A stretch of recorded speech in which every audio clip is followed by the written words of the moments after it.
히브리서 11장 1절에서 3절 말씀을 합독을 하겠습니다. 히브리서 11장 1절에서 3절 말씀 시작. 믿음은 바라는 것들의 실상이요 보이지 않는 것들의 증거니 선진들이 이로써 증거를 얻었느니라. 믿음으로 모든 세계가 하나님의 말씀으로 지어진 줄을 우리가 아나니 보이는 것은 나타난 것을 말미암아 된 것이 아니니라. 아멘. 착석하시겠습니다. 오늘 오후에 히브리서 11장 암송대회가 있습니다. 안 하신 분들은 내가 왜 참석을 해 하지 마시고 또 다른 문제들도 있거든요. 꼭 히브리서 11장 다 암송하신 분들만 참석할 게 아니라 같이 하시면 은혜가 될 줄로 믿습니다. 그래서 또 동의하는 마음으로 히브리서 11장 말씀을 다시 한번 우리가 말씀을 묵상해 보려고 합니다. 히브리서 11장 하면은 우리가 믿음 장이라고 잘 알려져 있습니다. 그래서 1절에서 3절은 믿음이 어떤 것인가에 대해서 말씀하고 있고 4절부터는 그 믿음을 가진 사람들의 삶은 어땠는가, 믿음의 결과는 어떤가에 대해서 말씀하고 있습니다. 믿음으로 아벨은 가인보다 더 나은 제사를 드렸고, 또 믿음으로 에녹은 죽음을 보지 않고 옮겨졌으며, 믿음으로 노아는 아직 보이지 않는 일에 경고하심을 받아 방주를 준비하였고, 그리고 또 믿음으로 아브라함은 부르심을 받았을 때에 순종하였다고 말씀하고 있습니다. 믿음으로 사라는 단선하였지만 잉태할 수 있는 힘을 얻었고, 또 많은 사람들이 믿음을 따라 죽었다라고 말씀하고 있습니다. 믿음으로 모세는 장성하여 바로의 공주의 아들이라 칭함받기를 거절하였다라고 말씀하고 있고, 또 믿음으로 그들은 홍해를 육지같이 건넜다라고 말씀하고 있고, 또 믿음으로 그들은 7일 동안 여리고를 도니 성이 무너졌고, 또 많은 사람들이 믿음의 삶을 삶으로 인해서 나라들을 이기기도 하며 의를 행하기도 하며 약속을 받기도 하며 사자들의 입을 막기도 하며 불의 세력을 멸하기도 하며 칼날을 피하기도 하며 연약한 가운데서 강하게 되기도 하며 전쟁에 용감하게 되어 이방 사람들의 진을 물리치기도 하며, 또 여자들은 자기의 죽은 자들을 부활로 받아들이기까지 했다 말씀하고 있습니다. 그러면서 믿음의 사람들은 그 어떤 시련과 또 조롱과 채찍질 뿐 아니라 시련과 결박과 옥에 갇히는 시련도 받았고, 또 돌로 치는 것과 톱으로 켜는 것과 시험과 칼로 죽임을 당하고 양과 염소의 가죽을 입고 유리하여 방황하였다, 그렇게 말씀하고 있습니다. 그럼에도 불구하고 믿음으로 승리함으로 인해서 이런 사람은 세상이 감당하지 못한다, 그렇게 말씀하고 있죠. 여러분, 믿음의 결과를 보면은 참 대단하다라는 생각이 들기까지 합니다. 그러면은 우리가 그런 믿음을 결과를 가져오기 위해서 우리는 어떤 믿음을 가져야 되는가? 그래서 오늘 본문의 말씀을 통해서 믿음이란 무엇인가라는 믿음의 정의에 대해서 좀 보았으면 좋겠습니다. 첫 번째로는 믿음이라는 것은 무엇인가? 믿음이 있다는 것은 눈이 떠지는 것을 말한다고 볼 수가 있습니다. 눈이 떠지는 것이다. 자, 11장 1절 말씀을 같이 읽어보겠습니다. 11장 1절 시작. 믿음은 바라는 것들의 실상이요 보이지 않는 것들의 증거니. 아멘. 이 말씀을 어떤 분들은 이렇게 이해하시는 분들이 있을 수 있습니다. 믿음은 바라는 것들의 실상이고, 믿음은 바라는 것들의 실체고, 그리고 또 조금 더 추가한다면은 보이지 않는 것들의 증거다라고 해석할 수도 있겠지만은, 그런 의미보다는 반복적인 의미라고 할 수가 있을 것입니다. 믿음은 바라는 것들의 실체이기도 하고 또 보이지 않는 것들의 증거다. 다시 말해서 믿음이라는 것은 아직 보이지 않은 것들에 대한 확신을 갖는 것이다라는 것입니다. 다시 한번요, 믿음이라는 것은 아직 이루어지지 않고 아직 보이지 않았음에도 불구하고 내 앞에 있다라고 믿는 것, 그것이 믿음이다라는 것입니다. 여러분, 우리가 눈이 감겨져 있는 사람들이 많습니다. 영적인 눈이 감겨져 있는 사람이 많습니다. 천국을 바라보지 못하고, 왜냐하면 천국과 지옥이 지금 당장 이루어지지 않았기 때문에 마치 없는 것처럼 생활하는 사람들이 많다는 것이죠. 여러분, 우리가 교회를 다니는 이유는 무엇입니까? 예수님을 믿는 이유는 무엇입니까? 참 안타깝게도 이 세상에 많은 사람들이, 교회를 다닌다고 하는 많은 사람들이 구원받지 못한 사람들이 참 많습니다. 다시 말해서 구원에 대해서 그렇게 관심이 없는 사람들이 많다는 말입니다. 왜냐하면 그 구원에 대한 간절함과 또 구원에 대한 긴박함이 없기 때문에 그렇습니다. 그저 예수님 믿는다는 것이 돈을 많이 벌고 또 그러니까 부자가 되어지고 또 건강하고 또 행복하는 것, 그것이 마치 예수님을 믿는 목적인 것처럼 생각하는 사람들이 많습니다. 그런데 여러분, 만약 그것이 목적이었다면 우리가 예수님을 믿을 때에 예수님께서는 분명히 모든 사람들에게 부자가 되게 해주시고 건강하게 해주시고 행복하게 해주셨을 것입니다. 그런데 초대교회 성도들 보십시오. 얼마나 많은 핍박을 받았습니까? 오늘날에도 많은 선교사님들이 얼마나 고통을 받고 있습니까? 그것은 우리의 최종 목적이 아닌 것입니다. 그러니까 예수 믿으면 어떤 사람은 또 부자가 되는 사람들도 있습니다. 또 어떤 사람들은 건강한 사람들도 있습니다. 예수의 이름으로 명할 때 우리가 치유되는 역사가 있을 수도 있습니다. 또 행복한 사람들도 있을 수 있습니다. 그런데 그것은 보너스지 그것이 예수님 믿는 목적이 아닌 것입니다.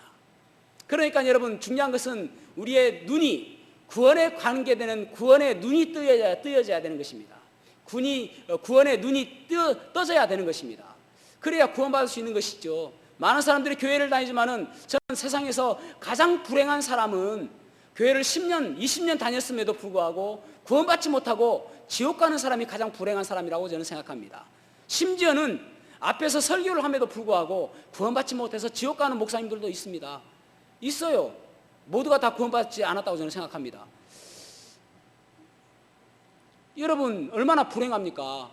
교회를 다녔음에도 불구하고 구원받지 못하는 것. 복음에 대해서 눈이 감겨져 있기 때문에 그렇습니다. 성경은 로마서 3장 23절에 보면은 모든 사람은 죄를 범하였으며 하나님의 영광에 이르지 못한다라고 말씀하고 있습니다. 우리 인간을 어떻게 정의하는가? 죄인이다라고 정의합니다. 그래서 그 죄가 해결되어져야 구원받을 수 있다라고 이야기하는 것입니다. 그래서 하나님께서 불쌍히 여기셔서 요한복음 3장 16절에 하나님이 세상을 이처럼 사랑하사 독생자를 주셨으니 이는 저를 믿는 자마다 멸망치 않고 영생을 얻게 하려 하심이니라, 그렇게 말씀하고 있습니다. 그러니까 결국은 예수님을 믿어야 우리가 영생을 얻는다라고 말씀하고 있죠. 왜 그렇습니까? 고린도서 5장 21절 말씀을 같이 읽어보겠습니다. 고린도서 5장 21절 시작. 하나님이 죄를 알지도 못하신 이를 우리로 대신하여 죄로 삼으신 것은 우리로 하여금 그 안에서 하나님의 의가 되게 하려 하심이라. 아멘. 아멘. 하나님의 의가, 하나님의 의로운 자, 칭의를 있게 하기 위해서 예수님께서 십자가에서 죄가 되셨다, 죄덩이가 되셨다라는 말입니다. 그러니까 우리 모든 사람들의 죄를 다 짊어지시고 십자가에 달려 돌아가셨습니다. 그래서 히브리서 9장 12절에 보면은 염소와 송아지의 피로 하지 아니하고 오직 자기의 피로 영원한 속죄를 이루사 단번에 성소에 들어가셨느니라. 아멘. 영원한 속죄를 이뤘다는 말은 우리의 과거의 죄와 현재의 죄와 미래의 죄까지 모두 다 용서하여 주시기 위해서 십자가에 돌아가셨다, 그런 말입니다. 한 번의 속죄로 영원한 속죄를 이루셨다. 그래서 구약시대는 양과 염소와 송아지의 피로 그들의 죄를 없이 하려고 했지만은 완전히 제거하지 못했습니다. 단지 잠깐 덮어주는 일밖에 못했죠. 그런데 예수님께서 단번의 속죄로 영원한 속죄를 이루셨다라고 말씀하고 있는 것입니다. 여러분, 그래서 그 예수님께서 나를 위해서 성경대로 죽으시고 또 장사 지낸 바 되셨다가 성경대로 사흘 만에 다시 살아나신 것을 믿을 때에, 그럴 때 우리가 구원받을 수가 있는 것입니다. 그것을 믿을 때에 요한복음 5장 24절 말씀처럼 내 말을 듣고 또 나 보내신 이를 믿는 자는 영생을 얻었고 심판에 이르지 아니하나니 사망에서 생명으로 옮겼느니라. 아멘. 그렇게 말씀하고 있는 것입니다. 그래서 로마서 10장 4절 말씀처럼 그 예수님께서 율법의 마침이 되셨다. 예수님께서 십자가에 달려 돌아가시면서 요한복음 19장 30절 말씀처럼 테텔레스타이, 내가 다 이뤘다. It is finished. 내가 다 이뤘다. 더 이상 할 것이 없다. 예수님께서 우리의 죄를 위해서 모든 것을 십자가에서 다 해놓으셨다, 그렇게 말씀하시는 것입니다. 누구든지 그것을 믿는 자에게 구원을 주시는 것입니다.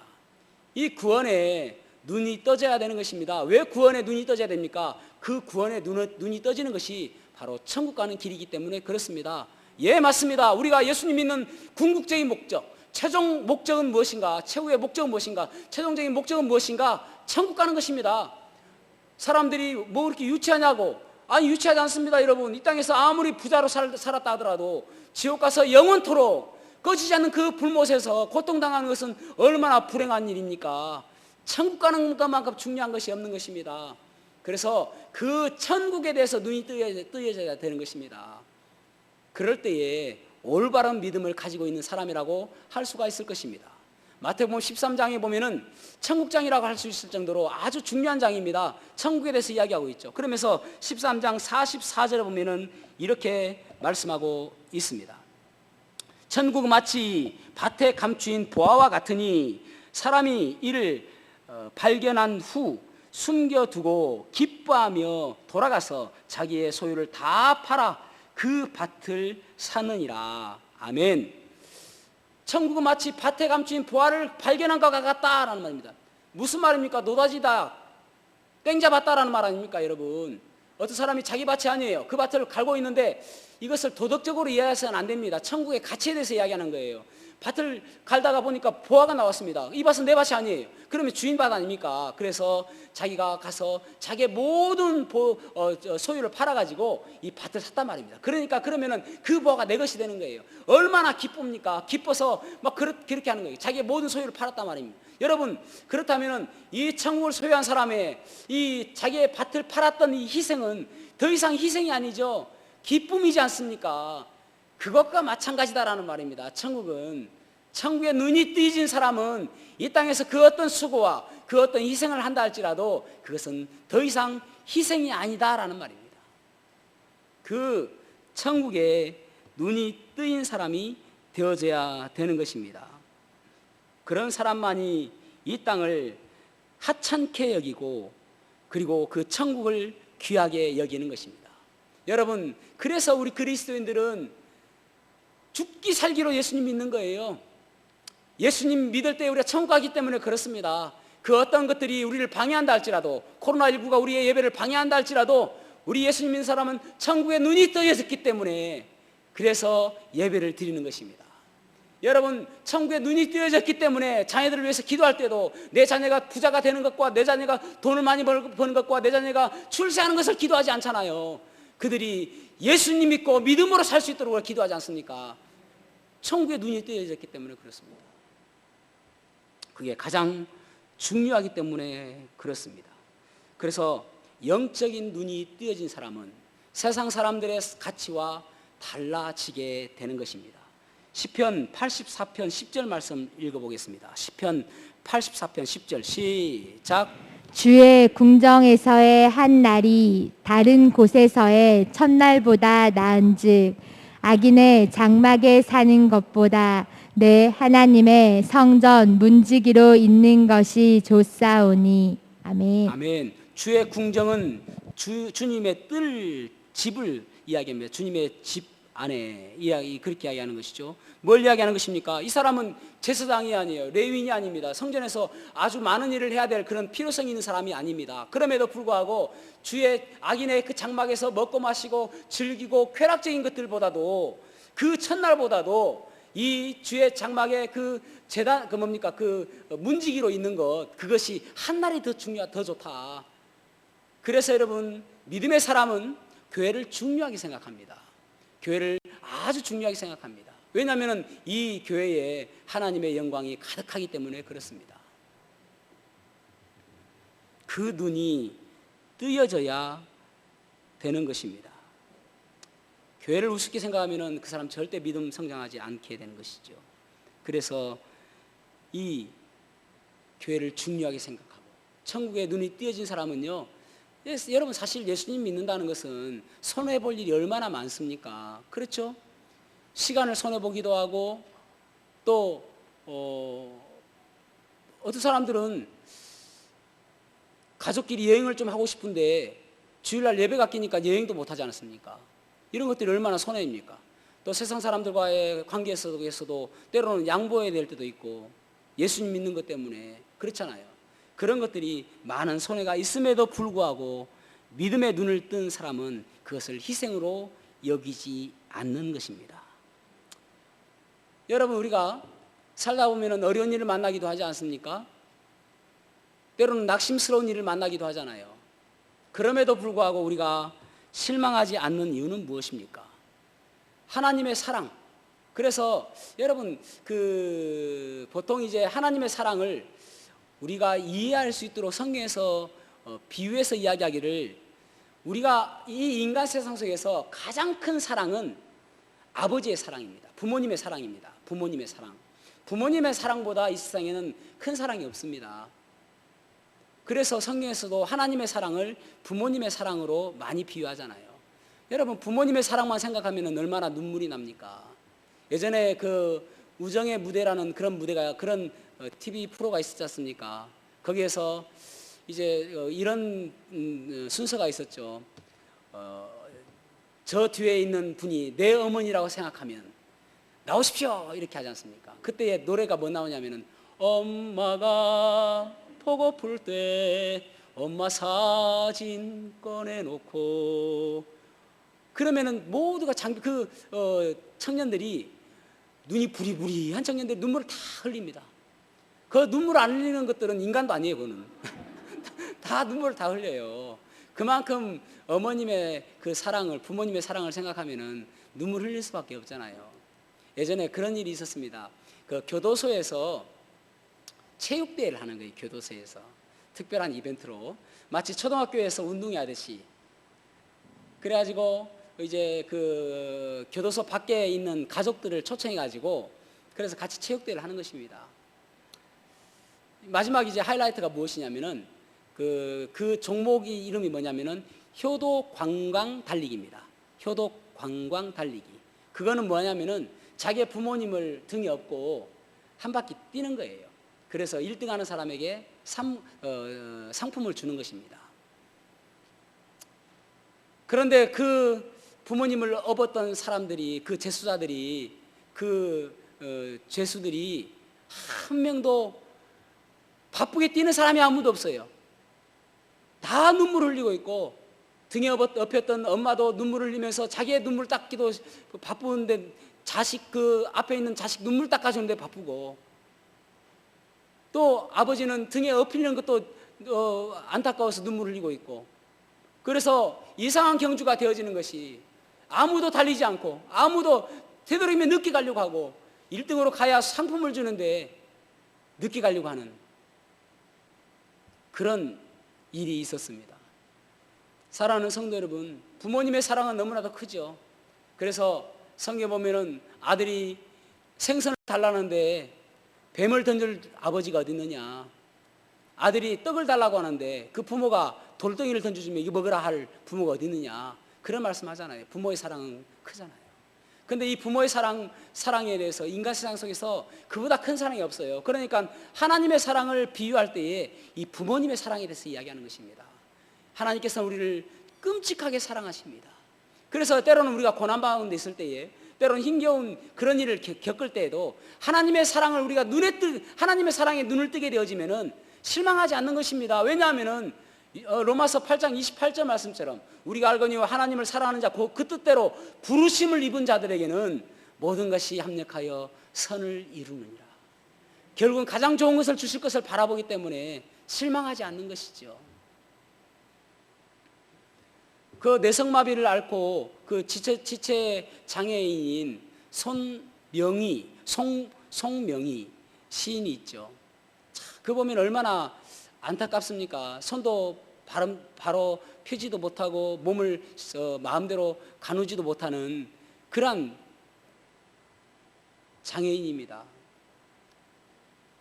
다른 사람들을 원망하고 불평해도 부족할 판에 그의 시를 보십시오. 그런 원망이 하나도 없잖아요. 왜 그렇습니까? 하나님의 사랑에 눈을 떴기 때문에 그래요.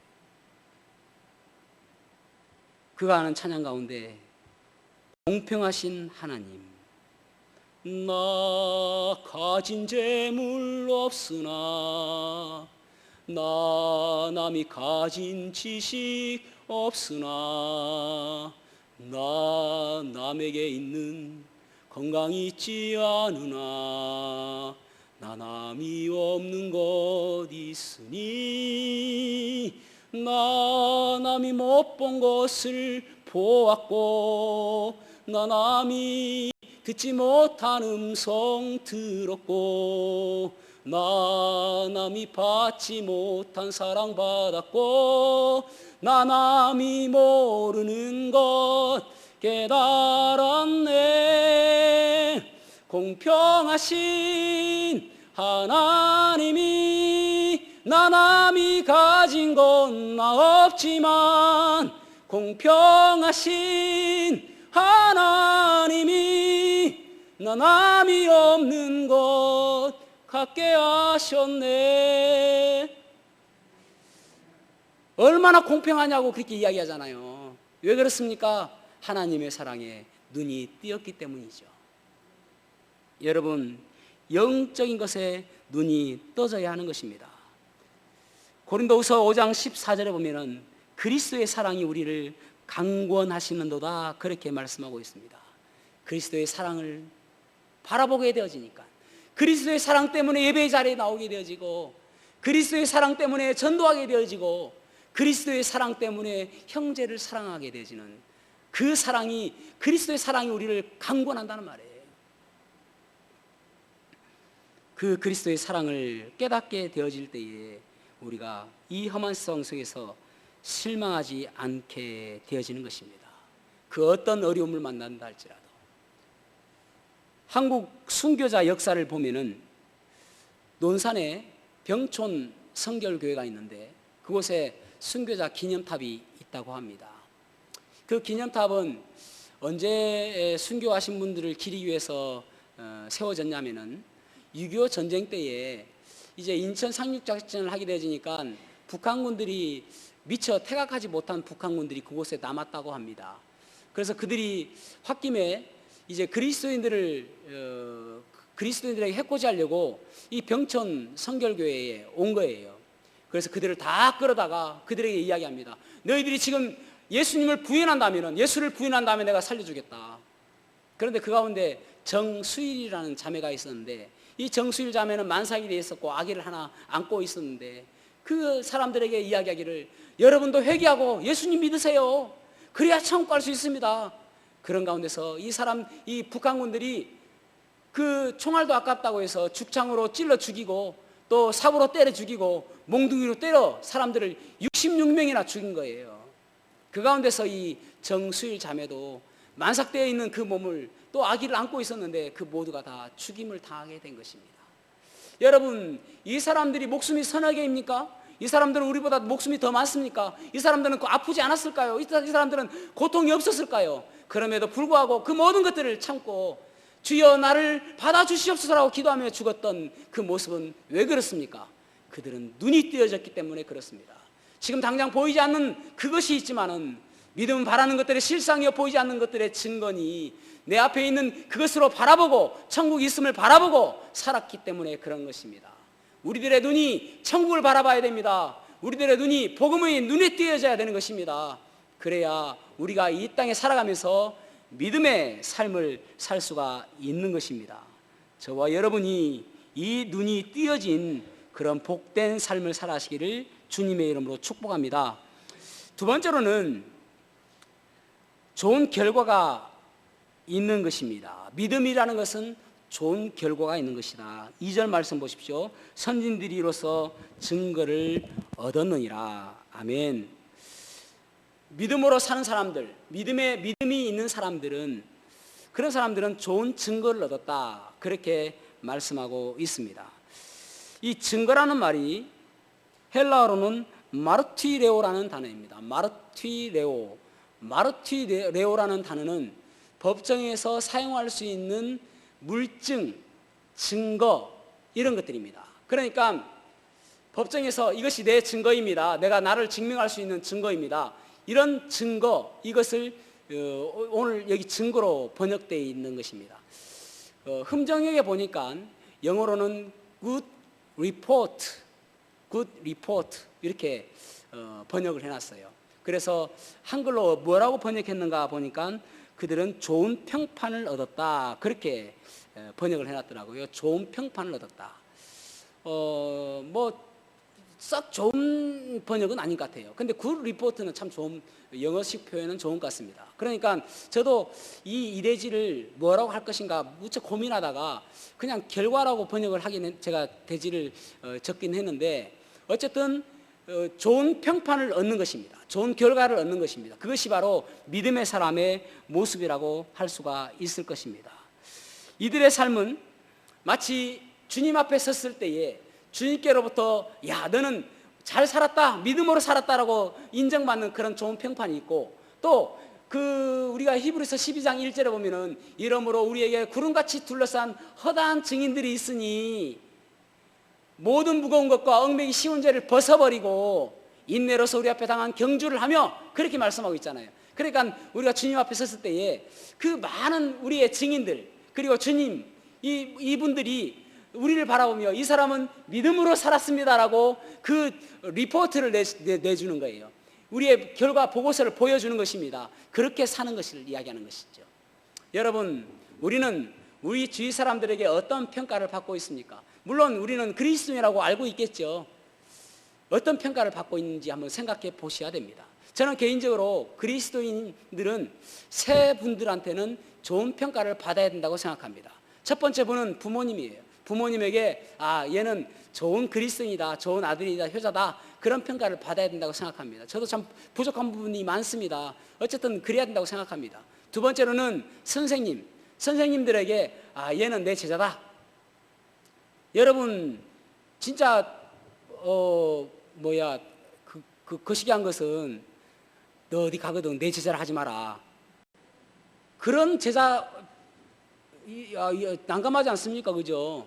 저는 개인적으로 이제 저희의 은사님이 신학교에서 장두만 목사님이신데, 이분은 이제 서천하셨습니다. 그분은 저의 멘토이시고 또 제 스승이라고 생각합니다. 그런데 어느 날 저한테 전화가 와가지고 박영재 어디 가서 나한테 배웠다고 이야기하지 마.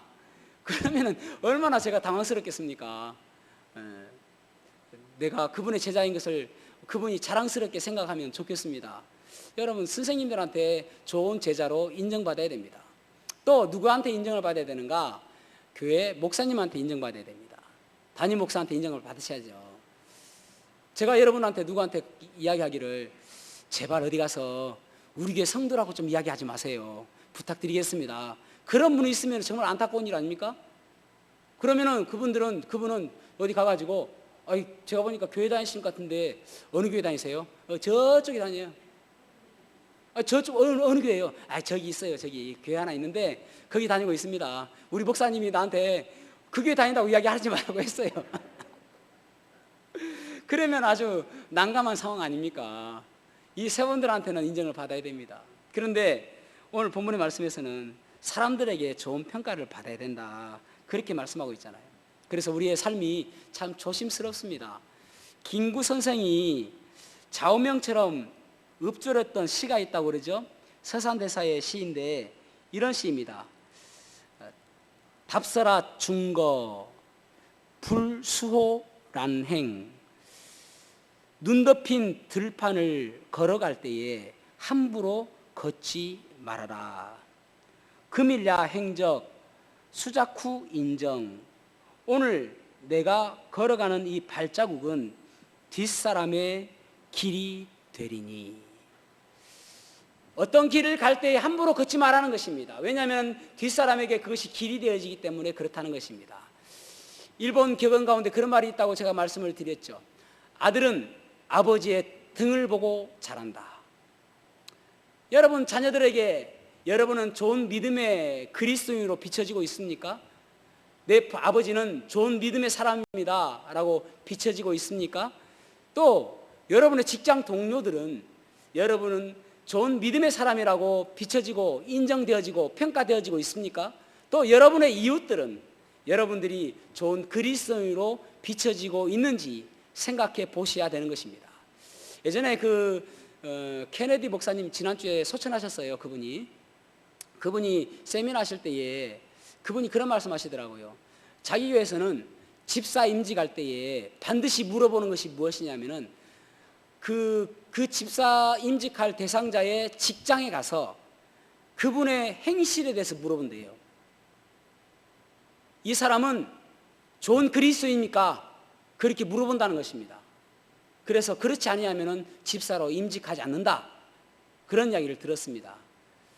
사랑하는 성도 여러분, 우리가 이 땅에 살아가면서 좋은 평가를 받는 사람이 되어야 됩니다.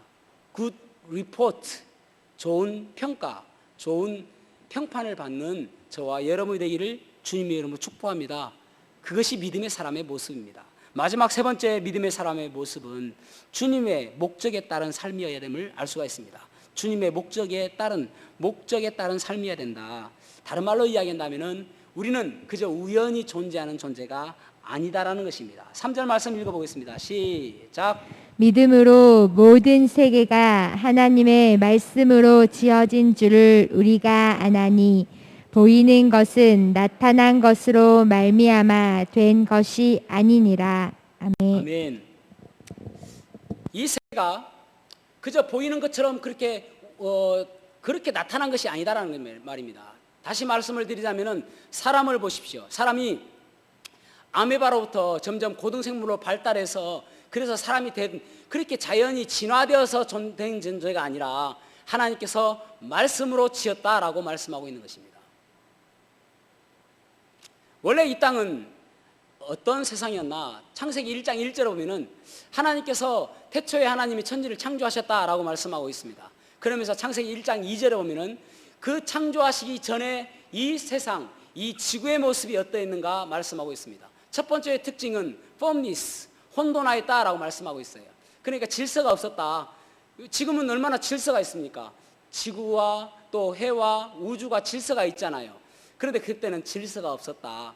두 번째로는 empty, 앵꼬났다고 그러죠. 공허하였다, 텅 비었다, 아무것도 없다라는 말입니다. 그 다음에 darkness, 그 아주 어둡다, 아무것도 없다는 말입니다. 그런 지구의 모습이었다라고 1장 2절에 말씀하고 있습니다. 그러면서 3절에 보면 God said, 하나님께서 말씀하시는데 Let there be light, 빛이 있으라라고 말씀하시니까 there was light, 빛이 생겼다라는 말이에요. 그러니까 하나님께서 빛이 있으라 하니까 빛이 생겼다라는 겁니다. 그러니까 이 세상이 그저 우연히 생긴 것이 아니라 하나님께서 God said, 하나님께서 말씀하시니까 생겼다는 말입니다. 하나님께서 이 땅을 창조하실 때에 그저 우연히 생각 없이 말씀하신 생긴 게 아니라 하나님께서 계획하시고 하나님께서 목적에 따라서 이 땅을 창조하셨다라고 말씀하고 있는 거예요. 그래서 여러분, 우리 자신도 이 땅에 살아가면서 우연히 존재하는 존재가 한 명도 없음을 기억하셔야 됩니다. 내 가정에 내가 있는 이유, 내 직장에 내가 있는 이유, 이 교회에 내가 있는 이유가 있다. 하나님께서 하신 원하시는 목적이 있다라는 것을 기억하셔야 된단 말입니다. 그래서 리고렌 목사님이 사도행전 13장 말씀을 보면서 13장 22절에 보니까 내 마음에 합한 사람이다 이렇게 다윗을 평가했습니다. 내 마음에 합한 사람이다. 그래서 리고렌 목사님이 이 내 마음에 합하다는 말은 무엇을 의미할까라고 생각해 보니까 사도행전 13장 36절에 보면은 다윗은 당시에 하나님의 뜻을 따라 섬겼다라고 말씀하고 있습니다. 그러니까 하나님의 뜻을 따라 섬겼다라는 말은 하나님의 목적에 따라 섬겼다 그런 말입니다. 그래가지고 The Purpose Driven Life라는 책을 썼잖아요. 목적이 이끄는 삶. 그러니까 결국은 다윗은 목적이 이끄는 삶을 살았기 때문에 하나님께서 이 다윗을 하나님의 마음에 합한 사람이라고 인정했단 말입니다. 중요한 것은 무엇인가 하면은 내가 이 땅에 살아가면서 우연히 살아가는 존재가 아니라 하나님께서 어떤 목적을 가지고 우리가 이 땅에 살아간다는 사실을 깨달아야 된다는 말입니다. 그 목적이 무엇인지를 날마다 생각하며 그것이 결국은 우리의 사명이라고 할 수가 있을 것입니다. 사랑하는 성도 여러분, 여러분은 하나님의 목적에 이끌리는 삶을 살고 있습니까? 내가 왜 이 땅에 살아가는지 그 이유를 발견하고 살아가고 있습니까? 한국의 빌 게이츠라고 이야기하는 기부계의 왕이라고 하는 정문술이라는 분이 계십니다. 정문술. 이분이 그 카이스트에 515억을 기부했습니다. 그래가지고 정문술 기념관을 세우기도 하고 했는데, 이분이 이제 그 전에 안철수 씨가 처음에 이제 대통령으로 나왔을 때에, 대통령 후보로 나왔을 때에, 그때는 엄청나게 지지율이 높았잖아요. 그때에 이분이 말하기를 정문술 씨가 내 영적인 정신적 멘토다라고 이야기했습니다. 그래서 이 정문술 씨가 좀 알려지게 되었는데, 이 사람은 어떤 사람인가 하면은 1980년도에 나이가 42살 때에, 그때 그의 직장은 중앙정보부였습니다. 중앙정보부 아시죠? 그 안기부 전에 있었던 중앙정보부, 그 중앙정보부에 있었는데 군사정권이 들어오면서 이분이 갑자기 해고를 당했습니다. 42살에. 그래 해고당하고 나서 3년 동안 실직 상태로 있었습니다. 내가 무엇을 해야 될까 아주 시리에 빠져 있는 상태에서 3년간 실직 상태에 있다가, 그러다가 이제 사업을 해야 되겠다 싶어서 금형 제작 회사를 인수합니다. 금형 제작 회사, 어떤 것을 본을 뜨는 거 있잖아요. 그래서 금형 제작 회사를 인수해 가지고 사업을 하는데, 알고 보니까 사기를 당한 거예요. 사업성이 전혀 없는 그런 사기를 당한 것입니다. 그래가지고 반도체 검사하는 그런 회사를 또 세우기도 하는데 장사가 이게 안 되는 거예요. 그래가지고 이분이 빚을 1980년대입니다. 85년 정도 되겠죠. 그때에 약 18억 부채를 지게 됩니다. 18억. 지금도 18억이면 얼마나 큰 돈입니까? 그럼에도 그때는 얼마나 큰 돈이겠습니까? 그래서 도저히 갚을 능력이 안 되는 거예요. 그래서 가족들을 다 모아놓고 그가 이야기합니다. 안 되겠다. 도저히 살 가망이 없다. 그냥 우리가 나 혼자 죽으면은 이 부채가 너희들에게 또 넘어가게 될 거니까 그냥 같이 우리가 온 가족이 자살하자. 그래서 온 가족이 동의했습니다. 자살하기로, 죽기로 동의했습니다. 그런데 그때 고등학교 2학년이었던 딸이 그렇게 이야기하는 것입니다. 아빠, 자살하는 거 제가 찬성합니다. 아빠가 죽자니까 그냥 죽을게요. 그런데 한 가지 소원 들어주십시오. 그러면 제가 그러고 나서 죽겠습니다. 그래, 한 가지 소원이 뭔데? 죽기 전에 제가 다니고 있는 교회에 가서 예배 한 번만 드려주세요. 그 전까지는 이 정문술이라는 이 사람이 예수님을 믿지 않았습니다. 그 전에도 딸이 몇 번 교회 가자고 했지만 한 번도 교회 가본 적이 없습니다. 그 딸이 소원이 그렇다고 하니까 한 번 예배 드리고 죽으면 되잖아요. 그죠? 그래서 예배를 같이 가서 예배를 드렸습니다. 그때 참 저도 하나님께 기도하는 것이 무엇이냐면은, 하나님 제 설교를 통해서 참 놀라운 변화가 있는 일이 끊임없이 일어날 수 있도록 도와주십시오 기도하는데, 그때 이 목사님 무슨 설교를 했냐면은 욥의 고난이라는 제목으로 설교를 했다고 그래요. 욥의 고난. 욥이 고난을 받는데, 그런데 그 고난이 욥의 죄 때문에 고난받는 것이 아니라 결국은 욥을 단련시켜서 정금같이 나오게 하시기 위해서 욥에게 고난을 허락하신 것이다. 그 설교를 듣는데 가슴이 멎는 듯한, 그래서 이분이 깜짝 놀란 거예요.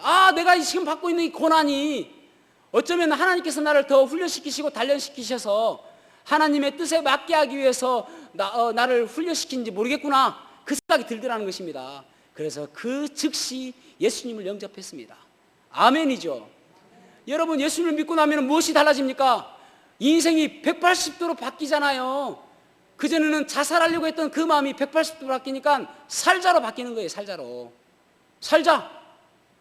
그래서 그분이 이제부터 여기부터 시작이다. 다시 시작이다. 그래가지고 그분이 다시 사업을 시작합니다. 그래서 세운 기업이 미래산업이라는 회사입니다.